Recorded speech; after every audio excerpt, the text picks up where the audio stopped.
Hi, I'm Jeshna, and today I'll be talking to you about my favorite recreational activity, which is fishing. So I discovered fishing through my family when I was a kid, and despite the girl, I liked it a lot, and I went fishing a lot during the 15 years of my life. So as you all know that we humans have been fishing since we discovered that fish are edible, and we like food, we cannot survive without food, so fishing is important because we get food through fishing. Um, with time, techniques have evolved.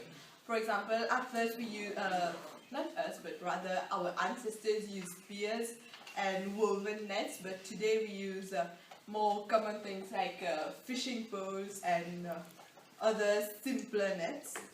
And having lived in Mauritius, I think that most of us are familiar with fishing, and we all realize that it is an important part of our culture because most of our ancestors have survived after the abolition of slavery through fishing, and so that today their children are still here.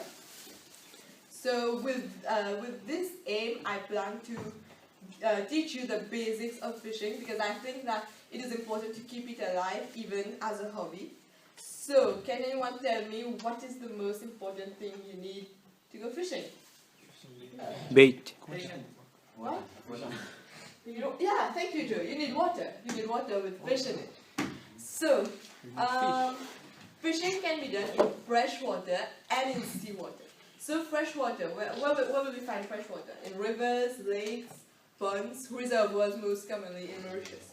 So for fresh water we find relatively small fish. They usually hide between rocks and under roots. The fishes we usually use earthworms or the fluffy part of bread which you roll like this and make it a bit harder than usual.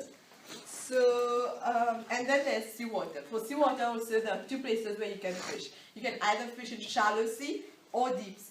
For deep sea, it's more like for bigger fishes, and you have to go on either sea banks, where only seasoned fishermen can go there, and then they take a lot of complex equipment compared to what I have brought for you today here.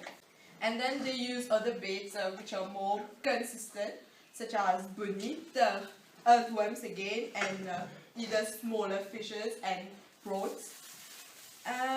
And then for shallow sea, it's more like, again, smaller fishes. This is more for recreational activity.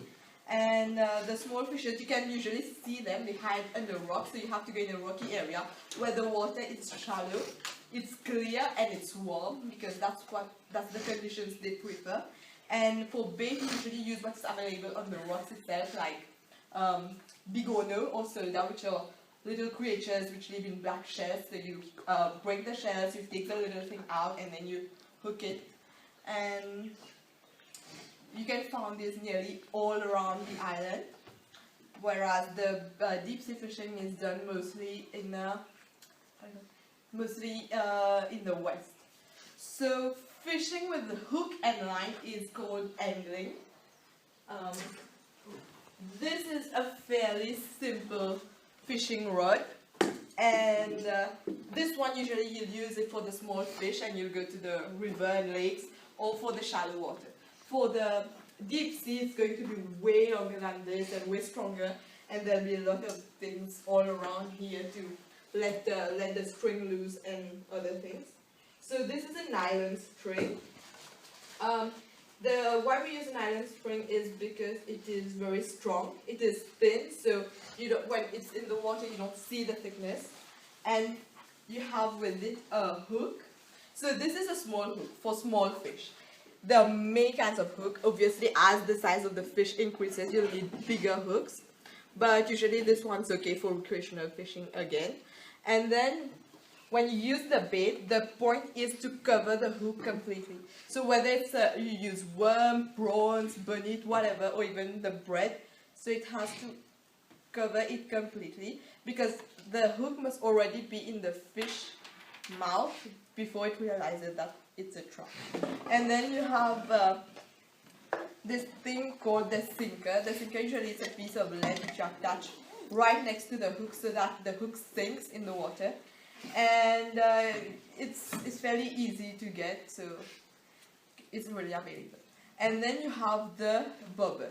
The bobber usually it floats on water, so you just see it on the water floating, and you can either use a cork. So what happens is when the fish eats the bait and it gets hooked to it, it'll pull on the string, and then the bobber will disappear underwater and you feel it tugging on your line. So that's when you know that you've hooked one.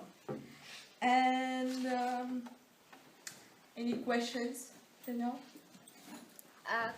Can one do fishing at night? Yes, you can, but the thing is that at night you have to use nets instead, and you need a torch. But still, I think that crab hunting is better at night.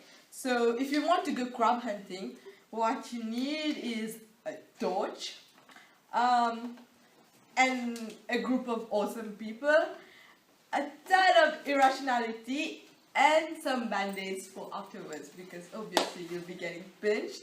And then the technique is you use the torch and you shine it on the crab from really far. So when you shine the torch, you'll see crab's eyes glowing red. So you have to be really quiet and try to approach them as fast and as quietly as possible. As soon as it will sense movement around it, it will run towards either the sea or into the sand. So in the sand you have to dig it, which is difficult technique, but I won't be able to show you here.